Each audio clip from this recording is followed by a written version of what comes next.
ஆனா அவர் தன்னையும் மறந்து அந்த உபன்யாசம் சொல்லிட்டு இருப்பார்.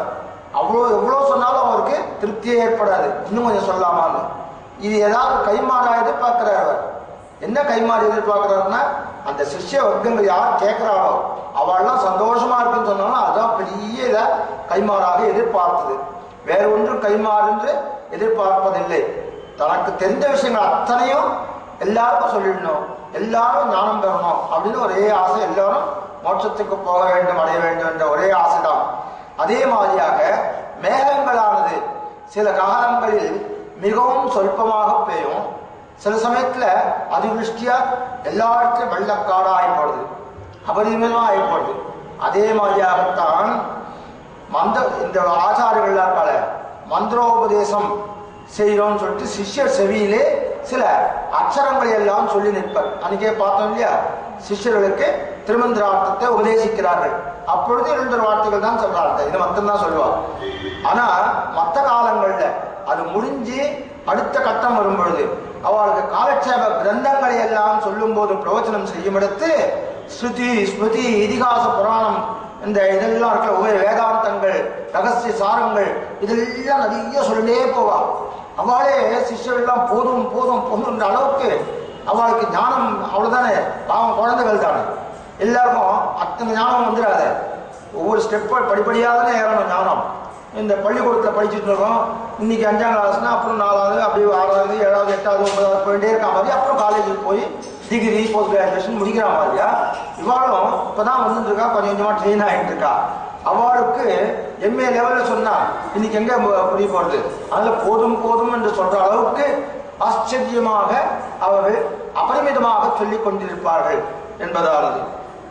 அடுத்தது மேகமானது வீதிகளிலே வர்ஷித்து ஜலத்தை நிஷ்பலமாக்கிறது. இப்போ மழை பெய்யுது, பெய்ய வேண்டிய இடத்துல பெஞ்சு அந்த இதெல்லாம் ஏரிகள் குளங்கள் ஆறுகள் அதெல்லாம் இதுவாச்சானாக்கா அந்த நன்மை உண்டு. ஆனால் தெருவில் ரோட்டில் பெஞ்சு அங்கே ஒரு பள்ளம் இருக்கு, அந்த பள்ளமாக அடிச்சுன்னு போகிறது, ஜலம் அடிச்சுன்னு போகிறது, அதில் போய் கலந்ததுன்னா அந்த ஜலம் ஏதாவது பயன்படுறதோ ஒன்றும் இப்போதைக்கு பலன் ஆகாது. அது ஒன்றா பூமியில் இறங்கி நாளைக்கு ஒரு காலத்தில் பலன் கொடுக்கலாம். இன்றைய தினம் கொஞ்சம் பலன் அளிக்க போது வேஸ்ட் தான் ஆகுது. அதே மாதிரியாக கடலில் பெஞ்சாலும் அந்த உப்பு தன்மை மாறிடுறதுன்னா அது மாற போறதில்லை. அந்த மாதிரியாக நிஷ்பலம் அளிக்கிறது. அதே போன்று சில வியக்திகளுக்கு ஆச்சாரியர்கள் உபதேசம் பண்ண அர்த்த விசேஷங்கள் நிஷ்பிரயோஜனமாகிறது. அவளுக்கெல்லாம் கேட்கக்கூடிய தகுதி இல்லாததுனால அவளுக்கு அது பலன் அளிப்பதில்லை. ஆனா சிஷ்ய வர்க்கங்களுக்கு நல்ல சத் ஞானம் உள்ளவர்களுக்கெல்லாம் அது பிரதான பலன்களை எல்லாம் அளிக்கிறது. அடுத்ததாக மேகமானது பெய்த நீரானது நதிகளிலும் தடாகங்களிலும் கிணறுகளிலும் சென்று சேர்ந்து அனைத்து உயிர்களுக்கும் நல்ல விதத்தில் உபயோகமாகின்றது. அதே சமயத்தில் சில நேரங்களில் வேறு இடங்களில் சேர்ந்து ஒருவருக்கும் கொள்ளத்தகாததாக ஆகிறதுன்னு பார்த்தோம்.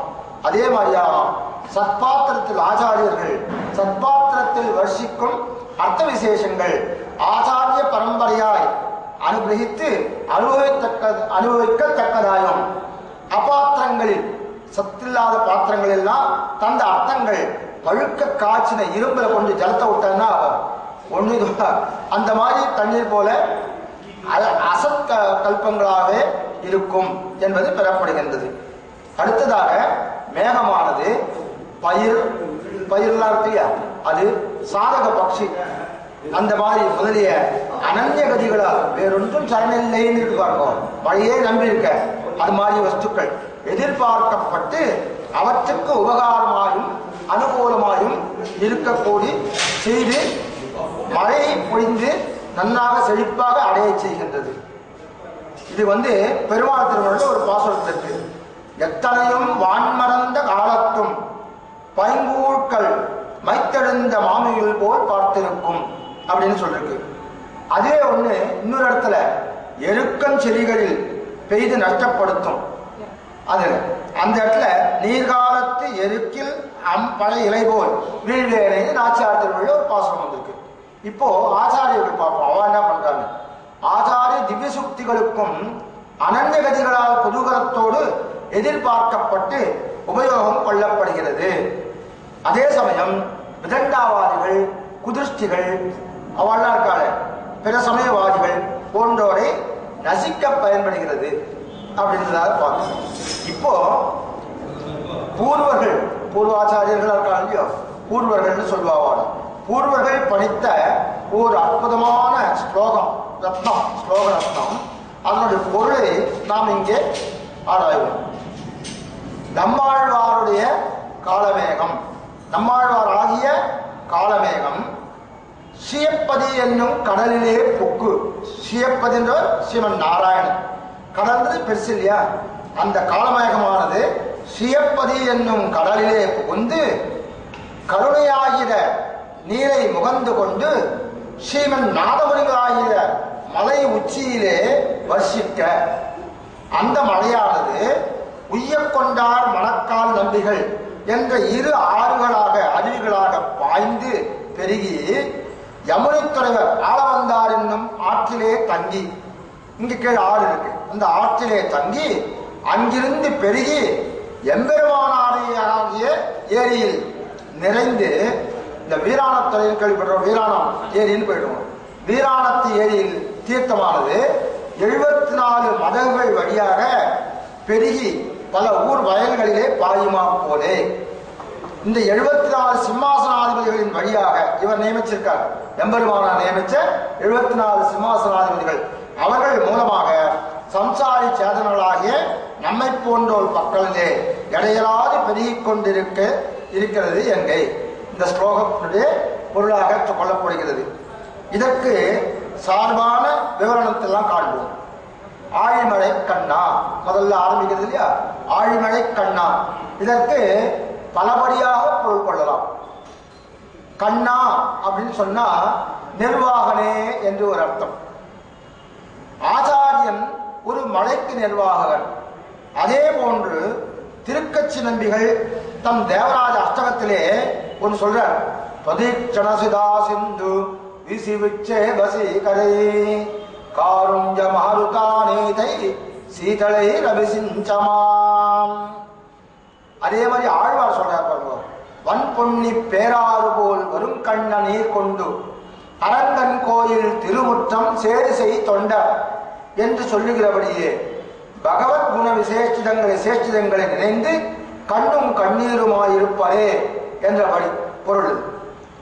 இன்னொன்று ஒண்ணு, ஆழிமழை கண்ணான்னு இருக்கு, அத ஆழிமழைக்கு அண்ணான்னு கூட பொருள் கொள்ளலாம். எப்படின்னா, ஆண்டாளுடைய வாழி திருநாமத்துல பெரும்போதூர் மாமுனிக்கு பின்னானாள் வாழியேன்னு வருது. இது எப்படின்னு பார்ப்போம். ஆழ்வார்கள் காலம் ஒரு காலம், ஆழ்வார்கள் ஆண்டாள் வாழ்ந்த காலம் ஒரு காலம், பின்னே ஒரு 500 வருடங்களுக்கு பின்னால்தான் ஆச்சாரியர்களுடைய காலமே தொடங்குகின்றது. அப்படி இருக்கு இல்லையா? அப்போ ஆண்டாள் காலம் முன்ன ஆயிப்போச்சு. எப்படி ஆண்டாளுக்கு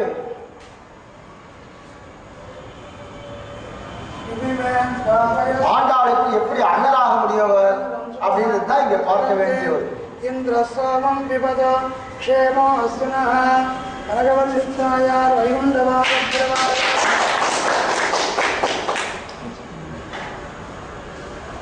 கரெக்டா ஆண்டாள் சொல்லும் போது ஆண்டாளுடைய பெருமாள் மாலை கொண்டு சேர்க்கிறார். பாக்கியமாச்சு அடியாருக்கு. இந்த ஆழ்மழைக்கு அண்ணான்னு சொல்லும் போது பெரும்பூதூர் மாமணிக்கு பின்னான் ஆள் வாழியேன்னு வந்திருக்குதுல. அதே மாதிரியாக இன்னொரு இடத்துல அண்ணல்னே சொல்றான். ஆண்டாளுக்கு அண்ணரான பெருமாள்னு ஒரு இடத்துல சொல்லுவான். எப்படி அண்ணராகும்னு ஒரு ஆச்சரியமான தோணும். அதுக்கு ஒரு இது இருக்கு. என்னன்னா, இவர் என்ன பண்ணார், உடையவர் ஸ்ரீ ஆண்டாளுடைய மனத்தில் இருந்த ஒரு காரியத்தை இவர் நிறைவேற்றி வச்சார். அது என்னன்றதை பார்ப்போம். இப்படி ஒரு தமையன் தங்கைக்கு செய்யக்கூடிய சீரை செய்து முடித்ததனால் அவர் அந்த ஸ்தானம் அந்த மாதிரி ஆடு, தமையனா ஸ்தானம் மாதிரி ஆடுது. என்ன காரணம்னா, இவர் ஒரு வாட்டி இங்கிருந்து ராமானுஜர் என்ன பண்றார், பாண்டி நாடுக்கு போறார், மதுரைக்கு போறார். அங்க போய் திருமாலினம் சோலை பெருமாளை சுந்தரர் அழகரை சேவிக்கிறதுக்காக போயிட்டு இருக்க. அப்ப போகும்பொழுது அந்த இதுல ஒரு பாசுரத்தை பார்க்கிறார். நாறு நரும் சோலை நம்பிக்கு நான் 100 தடாவில் வெண்ணெய் வாயிலேந்து பராய் வைத்தேன். 100 தடா நிறைய அக்கார வரிசில் சொன்னேன். 7 திருவுடையான் இன்று வந்து கொள்ளுங்கோலோன்னு சொல்றார். யாரு? ஆண்டாள் பாடின பாசனம் நாச்சியார் திருமொழியில வருது. என்னன்னா, அவர் பார்த்தோமோ இல்லையோ, ஸ்ரீவில்லிபுத்தூர்ல இருந்தபொழுது கண்ணனைத்தான் தான் அடைய வேண்டும் என்று சொல்லி அவ விரதமா இருக்கா. இந்த நோன்புகள்லாம் நோத்தா எல்லாம் பண்றா இல்லையா. அந்த சமயத்துல எத்தனையோ 108 106 திவிதேசங்கள் பெருமாளுடைய கதைகள் எல்லாம் பெரியாழ்வார் தந்தையின் மூலமாக அவள் கேட்டு அறிகிறாள். அதுல இருந்து அவளுக்கு ஞானம் பதைக்கிறது. கண்ணனைத்தான் அடைய வேண்டும் அடைந்தால் அப்படின்னு மனசுல ஒரு இது வச்சுட்டா. மானுடர்க்கென்று பேச்சுப்படி வாழகில்லேன் கண்டாய் மன்மதனேன்னு சொல்றா அவருடைய நாச்சியார் திருவள்ளியில. அப்படிப்பட்ட என்ன பண்றா, திருமாலின் சோலை நம்பிக்கிட்ட வேண்டிக்கிறா. என்ன வேண்டிக்கிறா? என்னோட கல்யாணத்தை கண்ணனோட நடத்தி கொடுத்துடு, நான் உனக்கு வந்து 100 தடா நிறைய அக்கார வடிசில் உனக்கு சமர்ப்பிக்கிறப்பா, தயவுசெய்து என்னுடைய வேண்டுகோளை நிறைவேற்றுன்னு சொல்றா. அதே மாதிரி பகவான் நிறைவேற்றுறார். ஆனா வாய் நேர்த்து என்ன பராய் வைத்தாளோ அதை அவள் நிறைவேற்றவில்லை, பண்ணவே இல்லை. அவளுக்கு டைம் கிடைக்கல. பெருமாளோட ஸ்ரீரங்கத்தில் சேர்ந்துட்டா. அதனால அங்கிருந்து வரவே இல்லை. அங்க போய் இதை பார்த்தா இப்பொழுது தோன்றியவரான 1000 வருடத்துக்கு முன்னால் தோன்றியவர் ராமானுஜர் பார்த்தார். அவர் வந்து நம்ம பண்ணிடுவோம், அதை நம்ம தங்கைக்கு நம்ம பண்ண மாட்டோமா, அதனால அவள் வாயிலேந்து பராய் வைத்தாள், அதை நம்ம பண்ணுவேன்னு சொல்லிட்டு இவர் போய் அவர் 100 தடா நிறைய அக்கார வடிசலை பண்ணி வெண்ணையும் அக்கார வடிசலும் அங்க வச்சு அவர் மாலின் சோலை நம்பிக்கை படைத்து விட்டார். படைச்சிட்டு ரொம்ப சந்தோஷப்பட்டு அங்கிருந்து நேர ஸ்ரீவில்லிபுத்தூர் போறார். ஸ்ரீவில்லிபுத்தூர் போய் ஆண்டாள் சன்னதியில் ஆண்டாளை சேவிக்கணும் அப்படின்றதுக்காக போறார். அங்க போகும்போது ஆண்டாளுடைய கர்ப்பகத்தை அந்த இதுகிட்ட போற இவர் வருவதை பார்த்த உடனே ஆண்டாள் என்ன பண்ணானா, தன்னுடைய விக்கிரக ரூபத்தையும் இந்த சிதாரூபத்தையும் அர்ச்சாரூபத்தையும் வகுத்து கொண்டு அவருடன் உரையாட. எப்படி திருக்கச்சி நம்பிகளிடம் பெருமாள் தேவராஜ பெருமாள் பேசினாரோ அந்த மாதிரி அண்ணரே வருகிறார், எமக்கு அண்ணரானவரே வருக வருக அப்படின்னு சொல்லி அவரை வரவேற்று அவருக்கு உண்டான மரியாதைகள்லாம் பகுமானங்கள்லாம் பண்ணாராம். அதனாலதான் இங்க ஆண்டாளுக்கு பின்னான இதுன்னு இவருக்கு ராமானுஜருக்கு பெரும்போதூர் மாமனுக்கு பின்னான ஆழ்வாழின்னு இந்த வார்த்தை வருது. இன்னொரு இடத்துல அன்னரான பெருமாள்னு வருது. ஆண்டாள் தமக்கும் அன்னரான பெருமாள்னு. இதுதான் காரணம். இப்போ ஆழிமலை கண்ணா அப்படின்னா இன்னொரு அர்த்தம் என்னன்னா, ஆழிமலைக்கு சுவாமியானவரே என்று பொருள்படும். அடுத்தது ஆழிமலை கண்ணா ஒன்று நீ கை கடவே அப்படின்னு வருது இல்லையா. நீ ஒன்றும் கை கடவே என்ன பொருள்? சம்சாரிகளுக்கும் கை கொடுக்க வேணும், சர்வேஸ்வரனுக்கும் கை கொடுக்க வேணும் என்றதாக ஸ்பஷ்டமா தெரியுது. இதுல இருந்து ஞான கைதான்னு ஆழ்வார் ஒரு இடத்துல குறிப்பிடுறார். அண்ணா நீ ஒன்றும் கை கடவேல் அப்படின்னா என்ன அர்த்தம்?